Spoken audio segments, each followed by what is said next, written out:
Hello guys, আমি আজকে আবার চলে এসেছি একটা মিনি ব্লগ নিয়ে। তো আমি এখন বেরিয়েছি আমার বন্ধুর বাড়ি। আমি এখন যাদবপুর যাচ্ছি আমার বান্ধবীর বাড়িতে। তো সেখানে গিয়ে অনেক মজা করব। এই দেখো আমি চলে এসেছি, ও আমাকে নিচে ড্রপ করার জন্য দাঁড়িয়েছিল। এই যে এসেই আমাকে কীরকম খাইতে টাইতে দিয়েছে, দেখো কি বলি কও। তো আমি ওকে বললাম ঠান্ডার সময় তো কোল্ড ড্রিঙ্কস আমি খাবো না, খেয়ে দিয়ে আমি এখন একটা ওয়েব সিরিজ দেখতে বসে পড়লাম। ওর বাড়িতে গিয়ে ওকে আমি কোনো রকম হেল্প করিনি।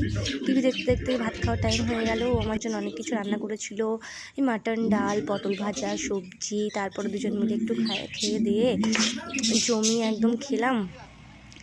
খেয়ে টেয়ে এই যে বেরিয়ে পড়লাম। তো একটু সন্ধ্যা হয়ে গেছিলো।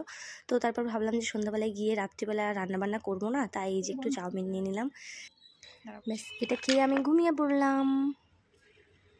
মজা ছিল। যারা আমার চ্যানেলে আজকে নতুন, তারা প্লিজ আমার চ্যানেলটিকে সাবস্ক্রাইব করে দেবে।